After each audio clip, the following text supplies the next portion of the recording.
Hey, it's Bill, and you're tuned into the Pennsylvania Rock Show, episode number 620, right here on PARockShow.com, MegaRockRadio.net, and 107.1 FM, both out of St. Louis, Missouri, AltRockRadio.ca out of Hamilton, Ontario, Canada, XRPRadio.co.uk out of Scotland. I still don't have the exact city on that one yet. They just moved there from Birmingham, United Kingdom.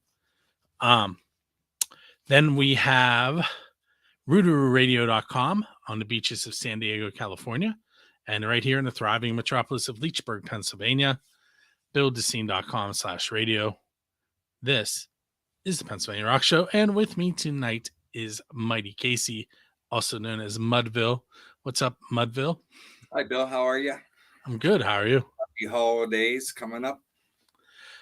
This is a good one. It's a long weekend. Yeah, I think we all need it.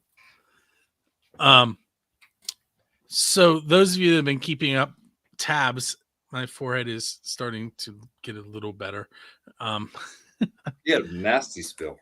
Oh, you should have seen the actual the when it first happened. I didn't post that one on Facebook, but I posted it once it started. I had the medicine on it, and you can put out a blooper reel of this at the end of the year, and we're going to see it then, or keep this private. If you want to see it, I'll send it to you on Facebook later. Yeah. Even my eyes looked bloodshot. Like I hit hard.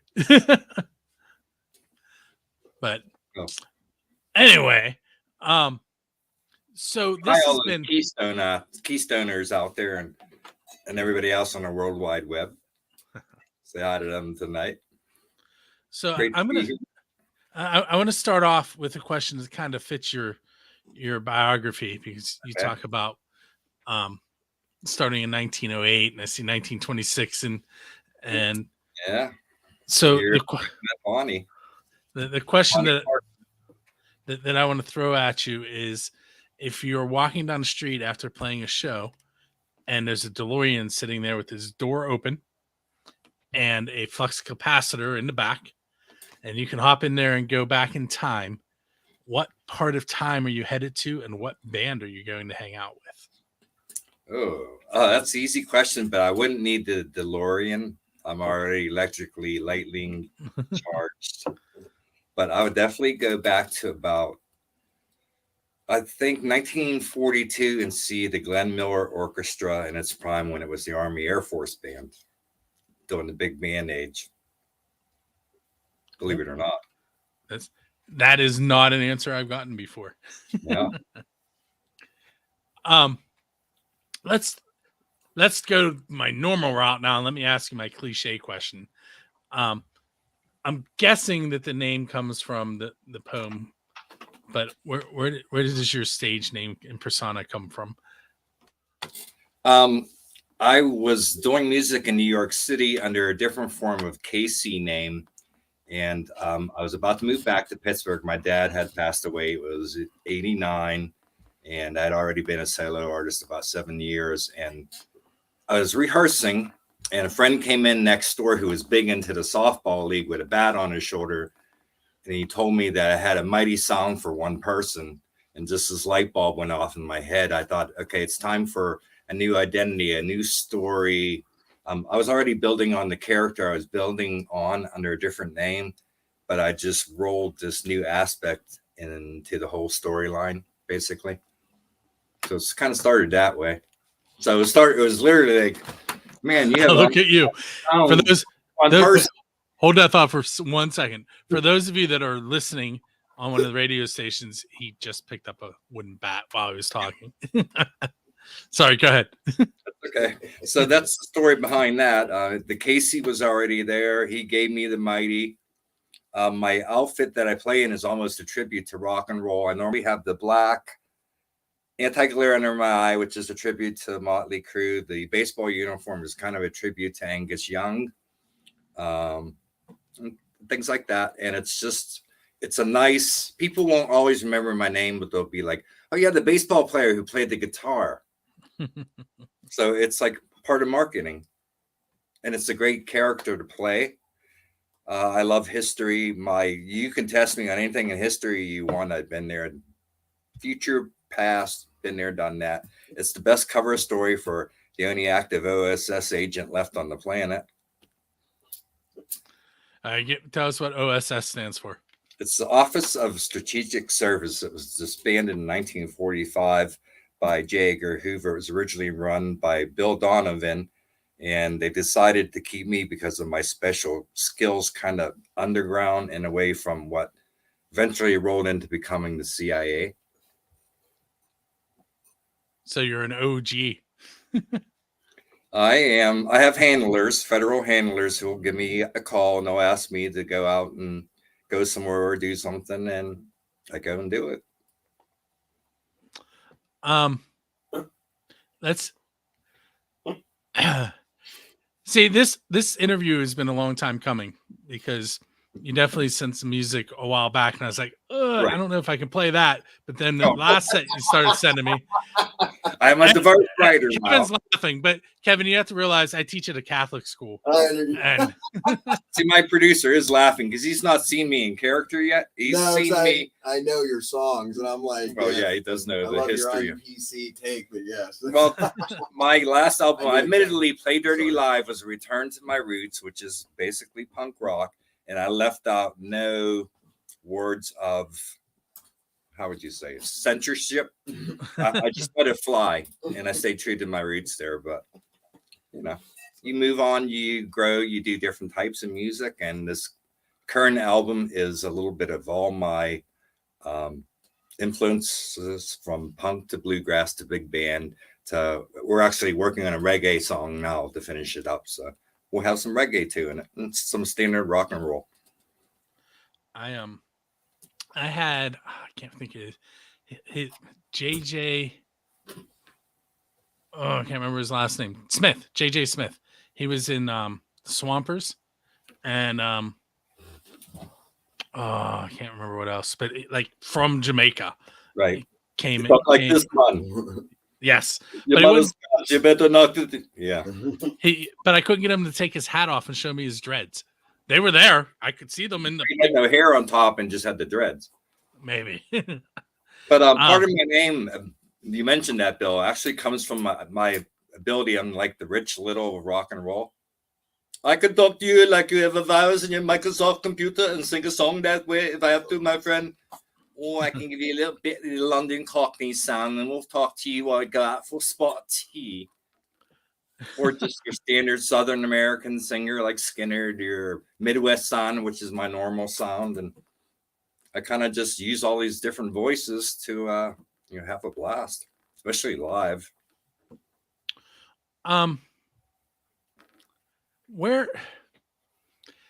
So I asked this question, and then I put it away, and I started asking it again recently. Oh, it's the best. So Metallica played in Antarctica, and Kiss has played in the ocean to sharks. What non-standard venue would you like to play at? Non-standard, I would think anywhere. Would be the International Space Station. Can you imagine just zero gravity and just, and the acoustics in that space station are probably interesting, to say the least, I would hope. Well, being a science teacher, I have to wonder. Or do I have to stay on the planet for this particular? No, you can answer like that. The space station, yeah. But sound is the vibration of particles in the air, and if there's there's not. I try and explain this to my kids all the time. It's not that there isn't any air in space; it's just so spread out. So it'd be interesting to see how it sounds. Yeah, that, and I think the lack of gravity playing. If you're playing, wouldn't that be the ultimate air guitar per se? You're literally just floating. If I had that made me think. We went on a field trip today to Carnegie Science Center, and I'm going to have to go back when I'm not walking around with eighth graders, because they have the guitar museum there right now, and there's this whole huge room of guitars, and we spent like 5 minutes in there. Awesome. So it's like, you guys are killing me. It's funny because I started in the early 80s. I played CBGBs. I played a Seahawks home opener. I Nice. played on the aircraft carrier Intrepid. So I've had some interesting spots already. Some, what would you call the polar opposite spots, with the 4 drunks and just the bartender and you and somebody else. But that's part of it. I saw. Never mind. I don't want to go into that on the air. I'll tell you it off the air. I will say that I went to my first Millvale Music Festival this weekend, and it will not be my last. I don't know if you've made it out to that, but The Mudville Music Festival, original name of Millvale when it was Farm Town, and all the rain would come down the hill and just literally flood where Grant Street is. And at that point in time, the Chamber of Commerce thought it was bad for business to continue to call it Mudville. So they changed the name to Millvale. And that's how that all began. I saw, I don't even know how many bands. I think 11, 12. 11 bands. Yeah. Probably 12 or 13 off the top of my head. I went out late on Saturday. Most of who you saw. Oh, see, now last year. I didn't get to go this year, though. You put me on the spot. Man, how about a band? I'm going to go with a band that I've never seen live before, just because I wanted to see them, and I finally got to. I got to see the Bastard Bearded Irishman for the first time. Yep. They were awesome, but the amount of people that were in that little room was not awesome. That's just because of heat. Was it a very hot venue? We were in Mr. Small's Funhouse, and it's hard to play in heat because you sweat so much in your eyes, you can't see anything after 2 songs, and it just sometimes it burns. There was steam coming off the crowd by the end of their set.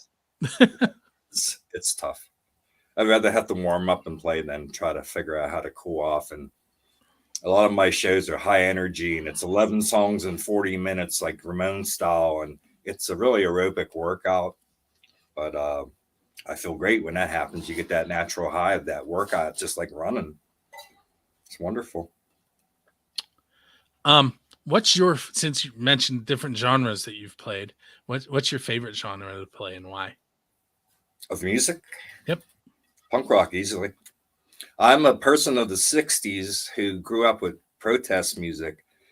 I hit the teen years, per se, with the jump, a leap here and there. In 77, at that time, Pittsburgh was very, as you know, run down, depressed.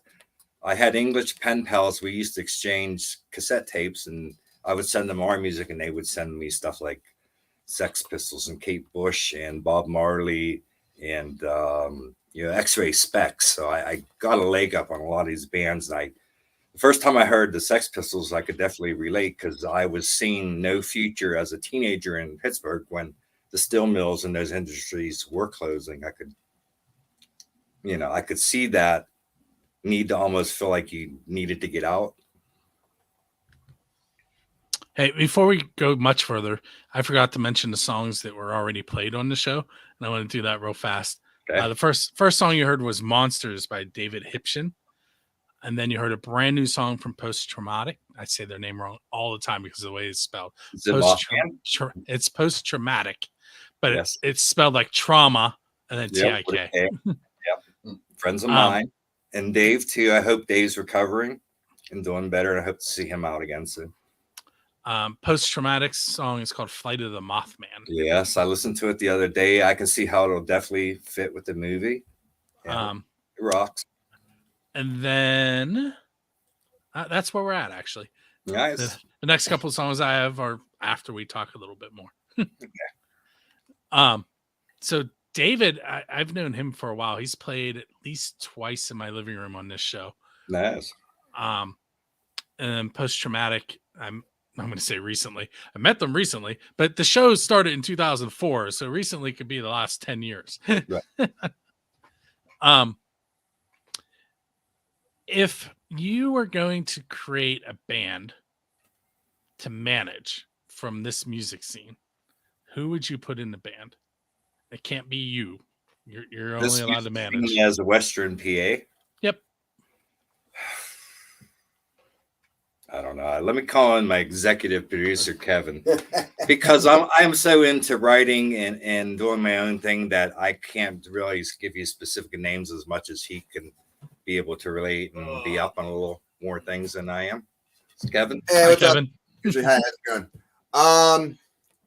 Specifically, there's a band out of like Elwood City, Newcastle called Rover. Young kids, like 20, that I'm actually in the process of like trying to like, do this very thing with them. But yeah, they're just like a kick-ass hard rock blues band. They opened for Emily Wolf, who's out of Austin, Texas, twice. I thought I saw her in Austin City Limits. And I caught them the one time. I was just really blown away by them. There's Chet Vincent, who I caught it. I did go to the Millvale Music Festival. So Chet Vincent, he's a great local dude. I wonder if we're at the same place at any point. Yeah, I don't know. I went, yeah, I don't know. Possibly, yeah. 30 stages, you never know. It was, I don't know. It's pretty wild. It's I can great hit a time. baseball twice and have it be in Millville. Yeah. So, and then there's Well, Deutschtown Music Festival and towards the end of summer too, which is similar, which is a good time. So, highly recommend that to anyone out there. It's actually worth coming to Pittsburgh for these things, I would say. It's a little version of South by Southwest. Yep. So that's Rover would be my answer on that. The long answer. Yeah, it'd be easier for me to pick up with people I played with over like decades or seen. Like when I lived in Harrisburg, I would play Millennium Music Conference, and I can remember when Hailstorm was coming up and people like that. So, there's so much talent out there. To pick an all-star lineup is just nearly impossible to me. It's really hard. That's why I asked the question instead of answer it myself. To me, I'm almost a musical ostrich who's so individually focused on a character that I almost have tunnel vision on what I need to do to accomplish to get my stuff out. And, after that, then it's like, okay, I can come up and look again. And what happened, Bill, was Kevin asked me to start working with him last September as he's learning some new equipment and engineering. And that October came and my doctor told me I was probable for lung cancer. So I started to thinking, well, at this point, which would be about now, maybe I'm going through chemo, maybe I'm bald, maybe I'm weak, maybe I'm fighting for my life. So I asked Kevin if he would help me try to make a last album just in case. And that turns out to be what we're finishing up now. And turns out my doctor was wrong. She could have said probable instead of, or she could have said possible instead of probable. It would have gave me a different outlook. But maybe thanks to that, I got this done because there's a sense of urgency to put out some of these songs before they just end up in a notebook. So I've been really focused on that for the last 9 months or so. Although I didn't know that going into when we just started recording, and he told me a few weeks in, and I was like, "Whoa!" Like that's like it was kind of heavy, and so I've been recording for like 30 years, but the past year or two, I've been trying to like get more into doing deeper production and doing it for other people. So, and I'd seen him playing guitar outside where he works for a couple of years, and scoped him out, and then I was like, "Hey, what the hell? Let's give it a shot." Yeah, and it's a good marriage. I like working with Kevin a lot. He pushes me, I push him. He listens well. So he's a blessing to me in disguise, really. Since you're giving him a blessing there, Kevin, how can people get a hold of you if they want to record with you? I have an email, media, MEDIAAYM @gmail.com. And so I've been recording a long time. I'm just getting, but it would give you a very good rate to help you get into the Microsoft virus. That's right, mate. It'll give you a decent rate at that price. Yeah. So, but I'm out here, and we can discuss rates or whatever. And I'm very reasonable, and so yeah. And are you in any bands yourself, Kevin? I have a project. And it's funny because I wrote a song right around the same time we started in 15 minutes at my kitchen table one morning. And at the time we've banged out 10 songs. The best songs come in 10 to 15 minutes. They just and then flow. I've just been recording and re-recording and redoing this song over and over and over and over again. Except for so I finished one song to his 10. But that's a project called Applauding. Have you ever worked with a solo artist before me, per se? Somebody that was just so... Not this extensively, no. Not a full album mastering and mixing and all that stuff. But yeah, so basically it's been recording my own stuff, weird songs for the past 30 years. But I've heard him say some nice things about my work ethic from other people. He comes in and you bust stuff out. I mean, if anything, I'd say you want to try that a couple more times. You know what I mean? He's like, no, let's keep going, man. You're like, all right, boom, let's do it. So, it's like song a day sometimes. So Yeah, we've done a song a day. Yeah. So, but yeah, Plotting Your Misfortune on Spotify. It's just some demo stuff I have, but I'll be releasing a track here in a week or so, a new one. So I think Bill should come in and do some guest vocals with us sometime.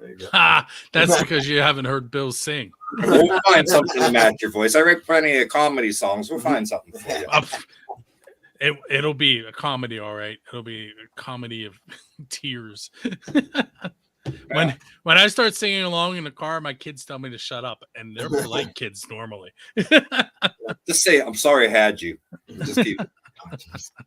But I mean, I guess the thing I'd say, like working with Casey and whatever, and it's really just, and me, we're old dudes, you know what I mean? Just, I don't know, just keep doing whatever you like to do, even if, I don't know, you just got to do what you love at some level, even if it's a hobby or whatever, and I don't know. You don't have to twist our arms to do it. It's a passion. I know a lot of people that gave up after 27, because I knew when I hit 28, my 28th birthday came, and I realized the idea that I'm, going to be a rock star and join the 27 club is not happening. So it's like, what now?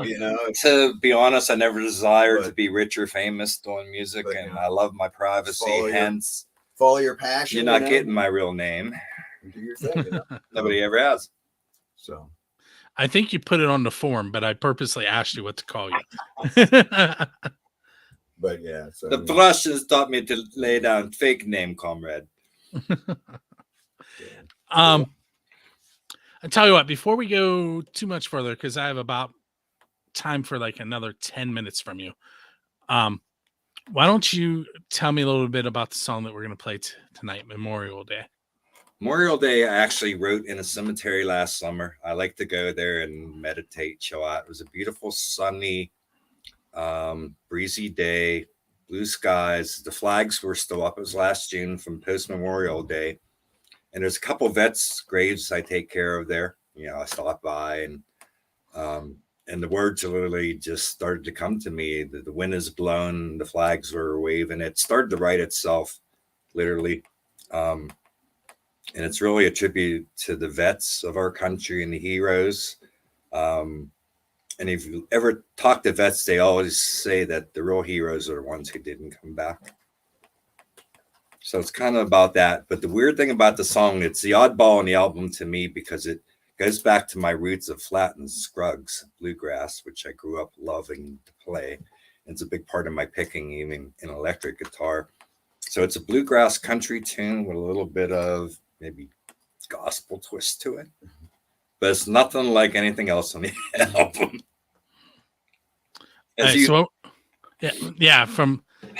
From what I've heard from you, it is definitely different. So what we're gonna do is we're gonna first listen to a Moonshine Jasmine song called "Whole Lot of Trouble," and then we're gonna follow that up with "Memorial Day" by the Mighty Casey, and we'll be right back with some more questions for Casey or Medville. All right, so those of you that are tuned in right now on the video, you're not going to actually get to hear the song right now because Facebook and YouTube would mute the video, and we can't have that happen. So we're going to fast forward in the show and come back in as if we just listened to those two songs. Okay, so that was Moonshine Jasmine and the song "Whole Lot of Trouble." And lastly, you heard the Mighty Casey, "Memorial Day." And that's who is with us tonight in the show, on the show, in your airways, however you want to say that. Happy Rock Show, building the scene. So let me throw a couple more of my I haven't asked you the official build a scene question yet, so we'll start Oh, there. this is going to have a trademark or something on it. Stamp of building the scene approval. All right, so the question is, who's your Dave Grohl? In other words, what musician do you want to go up on stage with and perform one of their songs? Oh, one of their songs. Oh, that's a great. A lot of them are dead, unfortunately. So choosing from the living, I would like to do maybe, believe it or not, 500 Miles with the Proclaimers.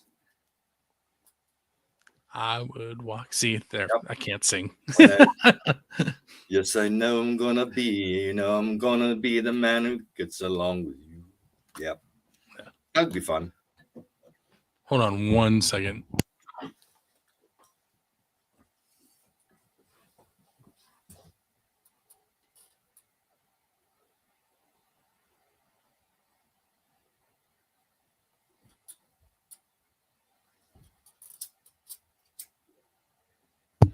Sorry, my wife walked in. My son is on a school trip to Baltimore, and she was filling me in. I have to go pick him up probably around 11:30.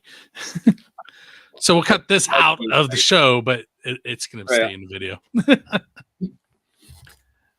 Have you ever edited video, either one of you? Because it's terrible. Yeah. I You hate pick it. up speed the more you do it, but it's still. When I first started to learn it, I did it with a stopwatch, and I would break it down and be like, okay, I need this much footage to this point where the song breaks to the solo, and it's that long. But it's gotten much easier now, as you learn, as you go. I hate it, so I just don't do it anymore. I plan on making videos all summer, so that's the next step, is going to be making some videos. So this next question is a newer question on the show, and it's, what is the best pizza you've had because you're a musician? So whether it was on your way to a show, at a show, or on your way home from a show, what's the best Can't pizza? Be non-show related. Nope, has to be show related. Okay. It was in Little Italy in New York City after playing the Mud Club, I think. Was it the Mud Club? It was what's the other place? I'm sorry, I forgot the name of it. Somewhere down there in the Bowery. I forgot the exact name of the place. I'm sorry. But it's down there. Little Italy. That's only because I tend to do hamburgers and I don't eat before shows. But I'll tell you a story. I did play up at Indiana a few years back, and I got back down about 2:30 to the old Eaton Park down by Etna. And I asked, I had a nice burger for, reward post show burger, and I asked for decaf coffee, and she brought it out in the orange beaker. But as soon as I laid down in bed that night about 3:15, I knew that orange beaker meant nothing in terms of it being decaf coffee, and it was bing. And as a lot of musicians know, you tend to relive your show at night when you're laying in bed trying to fall asleep. You start to go through your set and what you did again, and it's hard to shut that off. It's like playing in a soccer game, and it's hard to relax after. It takes a while to unwind. That's my hour drive home from school. That's what I do the whole way home, is think about what went right and what went wrong. Exactly. And sometimes I'm in the worst mood when I get home. It's the best learning in life is trial and error. What is one song that you did not write that you wish you would have written? Time Has Come Today by the Chambers Brothers. That was fast. You've been listening recently. I want to remake it today. It's just a phenomenal song to me. The long version especially. I love it. Always loved it. All right. Keep in mind that some of my students tend to come on and watch these live videos before I ask you this question.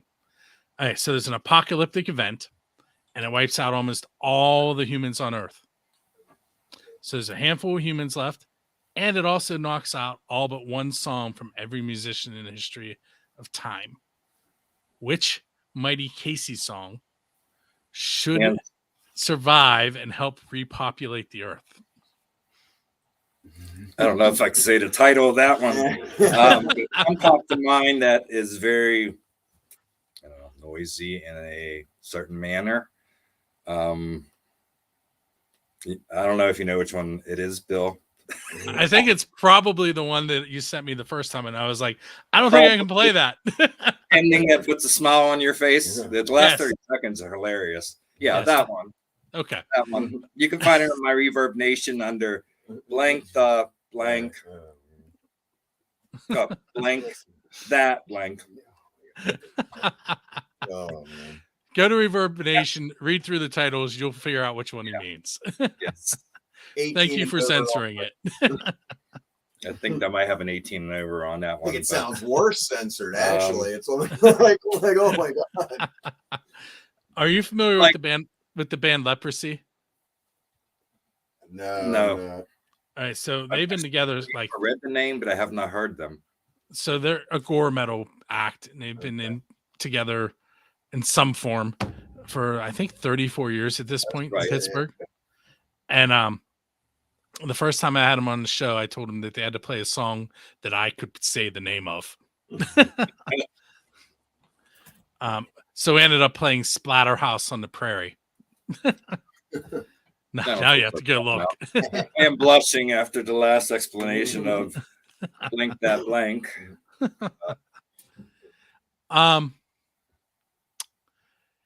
If you had 30 seconds on national TV to try and sell yourself to the masses and get them to come buy your music, what would you tell them in that 30 seconds? I would tell them where I'm located and ask them to buy my music because I've always dated all those sales of even going back to cassettes in the 80s to CDs, downloads to charities. I have no interest in keeping the money for myself. Never have. That's actually pretty cool. I didn't know that.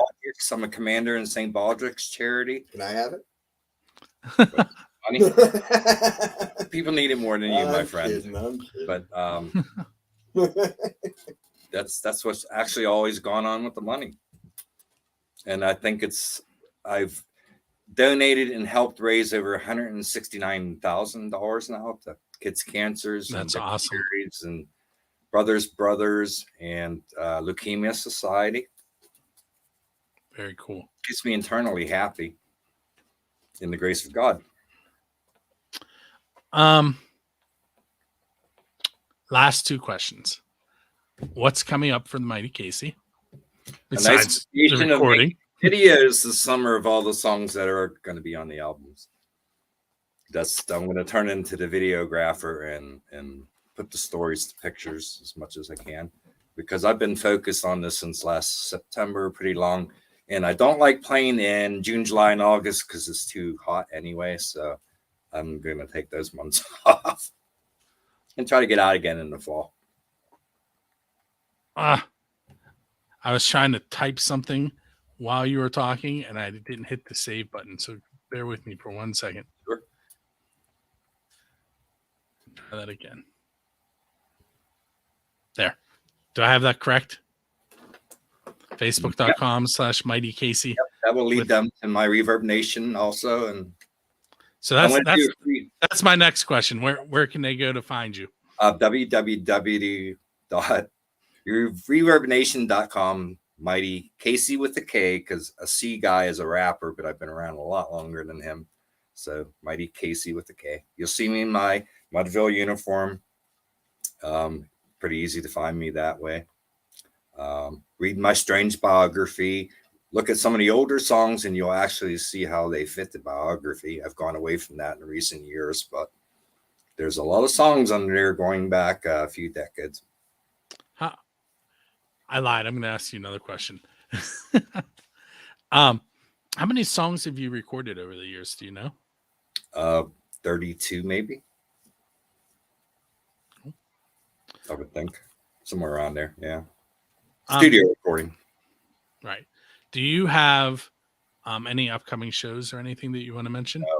No. I don't. I just want to get this album out, hopefully targeting July 1st or 4th for release date. Still don't have a name yet. Still trying to decide. Is really difficult for me. I saw your post saying that you thought you had it and did some research. Yeah, somebody else had it.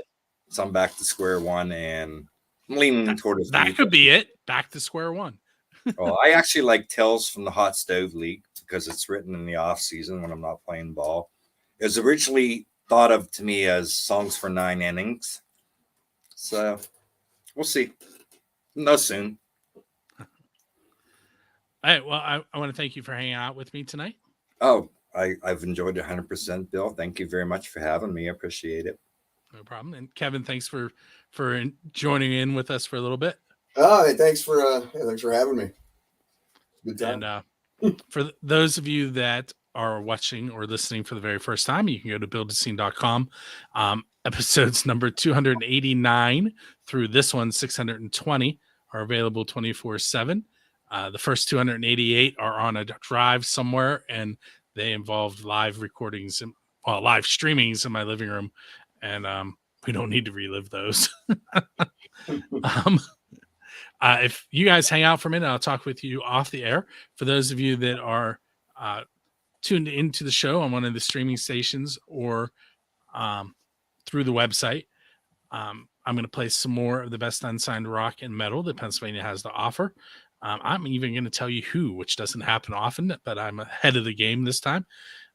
So we're going to hear You Can't Lie to God by Super Monkey. We're going to follow it up with Peacemaker, Ballad of Tombstone by Rat Rod.